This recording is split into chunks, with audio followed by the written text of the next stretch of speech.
25 for an opening batsman after 15 one-day international games is not great. So we'll be looking to go and improve on that coming into this game here.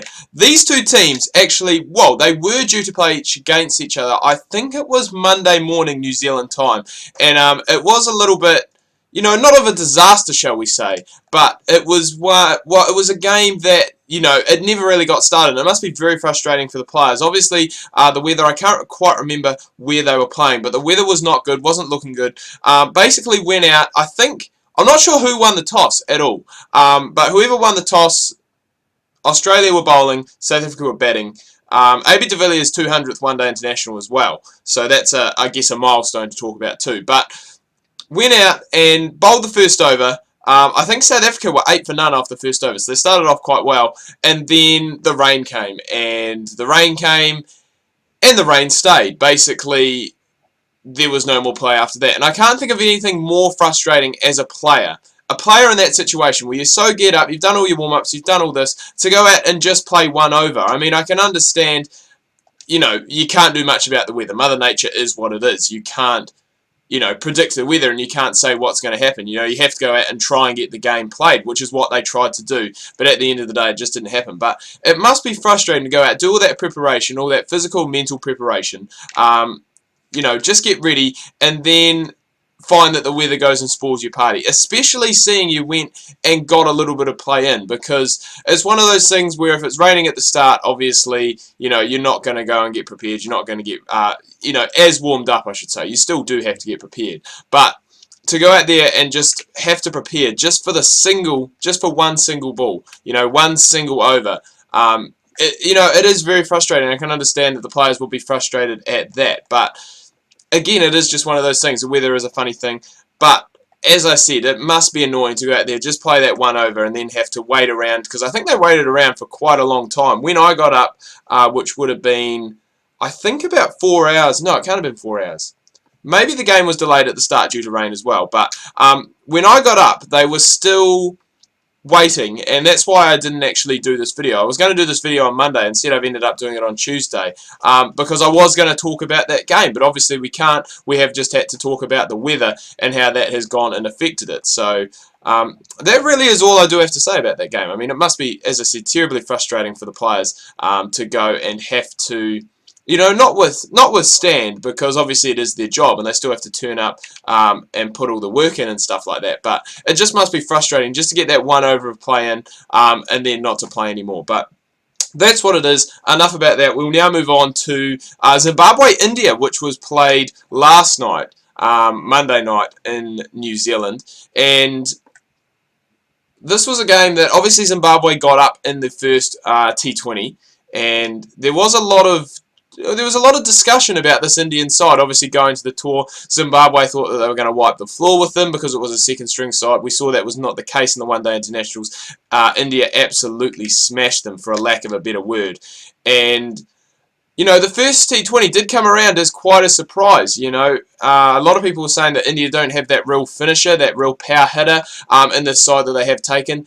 Mind you, it is a fairly second-string side that they have taken. I mean, there isn't really anyone in there. I think, you know, besides MS Dhoni and maybe Manish Pandey, and, you know, Rahul has shown glimpses that he is a very, very good limited overs batsman.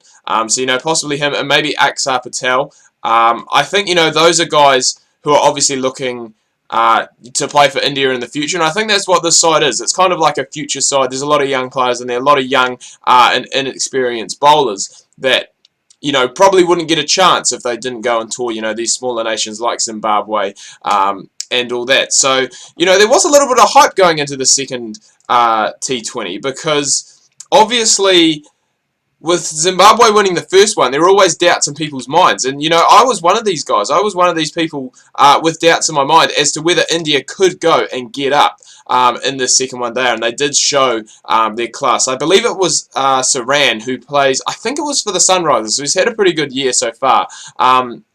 Obviously won the IPL with the Sunrisers. And then he's gone and taken 4 for 10 on T20 debut. So that is absolutely incredible. He was on a hat-trick at one stage.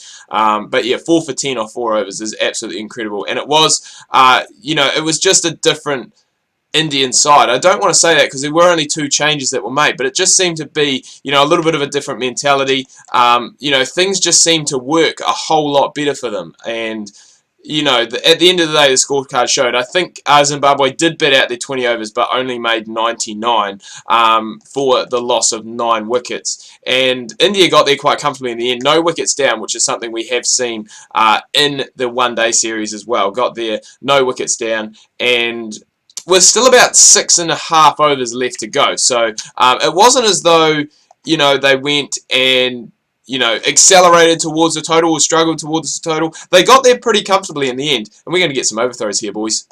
Love it. We're going to run 4. I was going to say we might even get 5. Beautiful. Do we get 5? You ripper. 5 runs. You don't see that very often.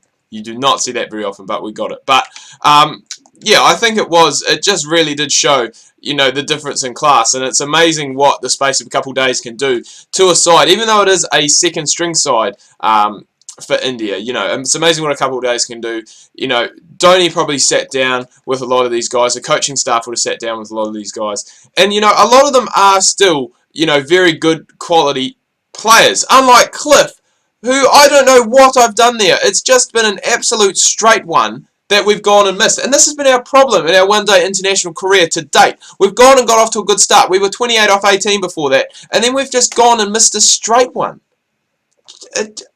I just can't understand how we go and do that. But we've got ourselves off to a good start. Warner was still in. And now that we do have time, we will actually go and simulate through the game. We get close to 200. But Hashim Amla, he's played a hell of a knock to start off with. Jesus, he's at 100. Wow. I said we played a hell of a knock. Hashim Amla, take your head off, son. I think he scored 194 in the end. High five. The big fella's in there at the end. He scored 200. He didn't even score 194. And that is a hiding. 5 wickets left to go. 9 wickets left in hand. 200 off 152 balls for Hashim Amla. The man's a freak. He is a batting machine. Must have been a ripper of a pitch that we were playing on. Somehow, see, this is how frustrating it is. Somehow I've had a terrible game and I've still ended up as the 4th top batsman for our team. And that's where we have really struggled. Myself and Warner got us off to a really good start. But it looks as though we have just struggled from there. No one else really putting up too much of resistance apart from Bailey and Maxwell. But apart from that, didn't really go and get too much going on. Duminy, 3 for 42. Very good effort from him to go and pick up what he did. But South Africa take an early lead in this 3-match series. They are up 1-0 on the back of Hashim Amla's 200. We don't see that very often in one-day internationals. So I think that is the first that I've seen, apart from myself. It's the first 200 I've seen from an AI player in a one-day international. So well done to Hashim Amla for picking up that accolade. But I'm going to wrap things up here, guys. Do hope you've enjoyed this video. If you have, please remember to leave a like. If you are new, please do subscribe. Make sure you check out my Facebook and Twitter links. That can be found down below in the description. Hope you're having a good week so far. Make sure you tune in tomorrow. I've got more Rugby Challenge 3, Be a Pro career mode coming your guys' way. Make sure you do not miss that.